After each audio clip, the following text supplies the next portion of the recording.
Ladies and gentlemen, welcome back to an all new series edition to the Puff Puff Binge saga. And now we're going to talk about another saga, that being the Jurassic World series.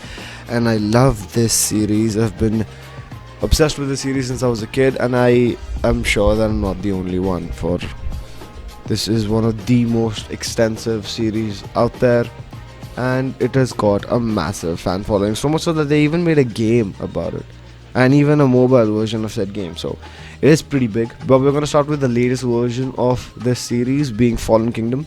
And straight off the bat, one thing you need to know about the series is that even though the rest of them are oriented towards action adventure, this one is more oriented towards horror, but not in terms of the traditional horror spectrum, more towards what horror would be if dinosaurs were let loose. So we're gonna keep that in on the back burner while we are going through the rest of the story. So the backstory, they have a perfect analogy to the backstory when the movie first starts off. They catch you up to speed real quick about everything without having to go into too much of the same repeated footage from the previous movies, which is always nice. Jumping straight into the first act of the movie, you'll find something very convincing, and that is the CGI.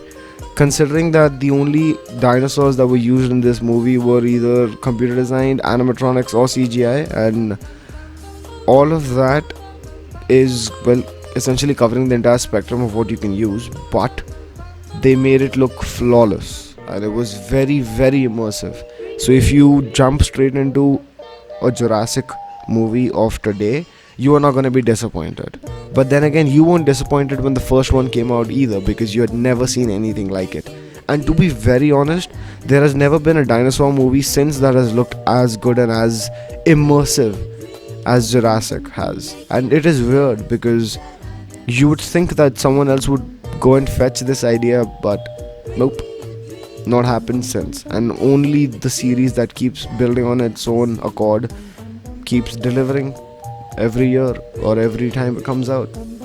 Now, adding the landscape scenes, now you'll notice that their transitioning scenes had a lot of landscape cinematography, which was very, very essential to try and show the vastness of the spaces that they were covering. Why? Because they wanted to put this out there that the Jurassic world is coming together. Essentially meaning that once these animals were free, they were gonna roam about the entire globe without having any restrictions on them. Subtle hints towards building the next in the series, essentially. But those landscape shots were beautiful, very well shot, very well edited together, perfectly timed, not very long. Did their job and got out. Best thing ever in terms of transitions. Now, the first dinosaur encounter in the movie, excluding, even if you consider the very opening sequence where this guy is trying to override a gate so that the submarine can get into the enclosure, and essentially he gets eaten by a T-Rex. That isn't where the issue is. The issue is that when you take that out of the picture and the actual first encounter with a dinosaur, when he's walking in through that ramp, when the two characters, that is Claire and the technician guy, they're stuck and they witness this dinosaur walking in through a tunnel with lava spewing from the top. That scene shows what direction this movie is trying to go in. They're trying to push the narrative of it being a horror by portraying that kind of a image, which is always nice to look at, because that means that they're taking the extra effort, they're going the extra mile. They could have just introduced that dinosaur in any way that they could have made sure that it didn't come across in a certain way. They could have ran into it, they could have just opened a gate and they could have barged in, all of that. But the slow creeping in, making its way through, waiting for the lights from the lava, so that is when the animatronic would move across. All of that, they were trying to put across a narrative that was very, very impressive when it all came together. Now, there are a lot of highlightable moments in this series, and I would like to start first while acknowledging that not a lot of them are accurate, and it pains me to say this, because I love this series and I know that a lot of them are so far-fetched. But okay, so that being said, which was my obligation to say, I've said that, and now I'm going to tell you that this series has a lot of moments that are very immersive, especially the ones that they've thrown around in the trailer as well. So, the scene in which you see Chris Pratt running down this hill with the volcano erupting behind him, and all these dinosaurs showing up out of the forest, out of the tree line, and running along with him into these open plains. It is just weird because you would never ever in a million years ever imagine that a scene like that could ever happen in reality. But considering that none of this would ever happen in reality unless it does, it's conceivable. But he would obviously get trampled, so he would be dead and the movie would be over. But leaving that aside, considering not so much of the facts, we should always go into the T-Rex shots, because the T-Rex is the T-Rex, and there are two prominent shots in the T-Rex in the first half of the movie. The first half will have this dude who gets eaten, and then the second time when we see the T-Rex is when he saves Chris Pratt from this dinosaur that's about to charge and eat him. Convenient, very convenient, very, very, very convenient. As a matter of fact, again, he would have been eaten, movie would have been over. But moving on, one very emotional scene I'd like to say is when they go to the docks and the boat is leaving and they look at the island getting consumed. And I'd like to point the similarities between them. The first time Dr. Grant runs into a dinosaur and he shows, I'm forgetting the name of the character. What was the name of the character? Ellie? Yeah, Ellie. He shows Ellie where to look. Now that exact same moment is duplicated here, and boy oh boy is it amazing. Very, very amazing. Very well shot. And I don't know how much of that is actually, most of it has to be CGI because you can't really have those variations otherwise. But it looked amazing, and just to witness that shot in the first half of the movie is great. Now, jumping straight into the second half, we have the whole dinosaurs getting sold.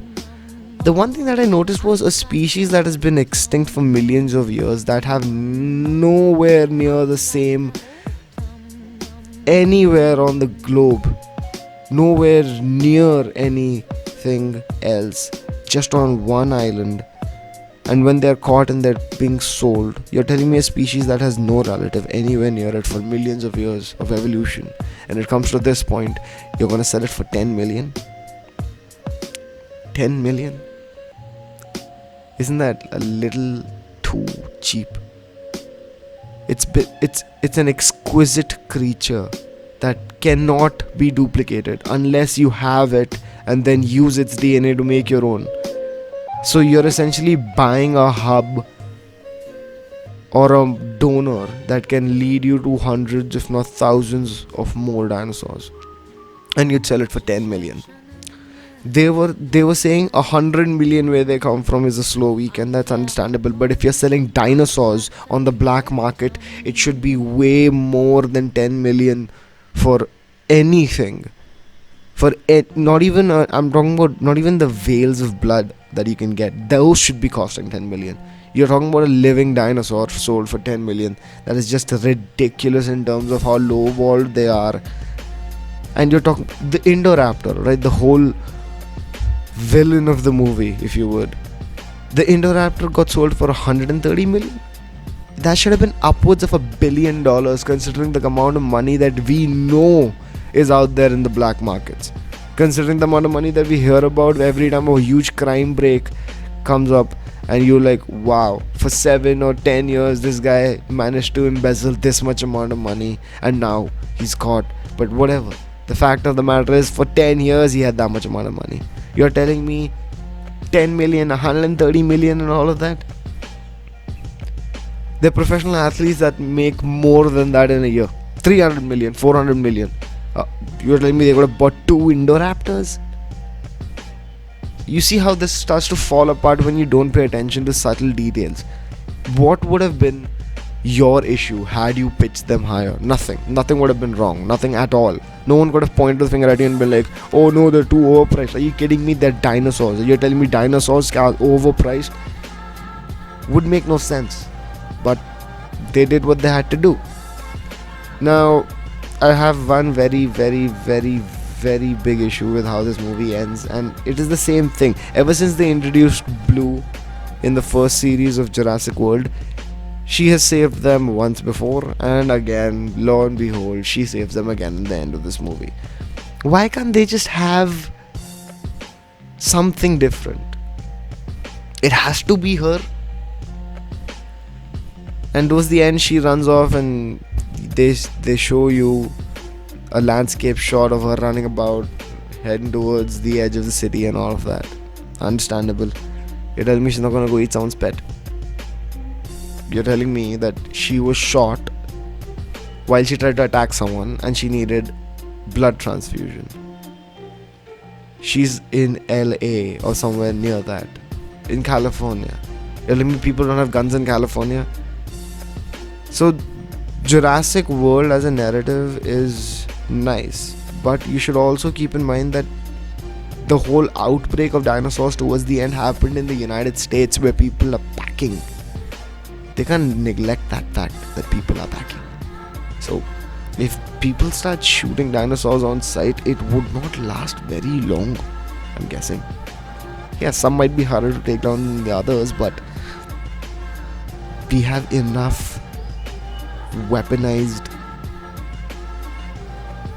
I mean, I don't want to go in that direction because then animal cruelty and all that would come into play, which makes sense, but then it would be very weird to see PETA fighting for dinosaurs. Just saying.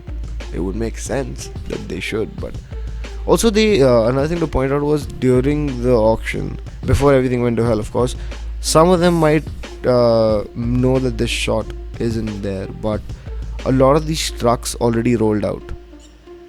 So that's another thing that they are going to push towards, that a lot of these trucks managed to get away, and hence Jurassic World is born.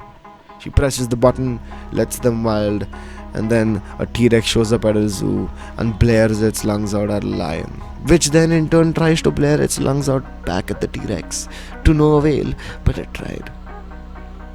Overall, I'd say it's a good watch. It could have been a better watch, and I would still recommend the old movies over these. But we'll get there when we get there, because this series has all of them lined up. Make sure you guys check out the next one, which is going to be Jurassic World, the first part. And then we're going to go back to the traditional Jurassic series, the way they were supposed to be. Alright, this has been Puff Puff Binge. I will see you guys real soon. Take care and peace.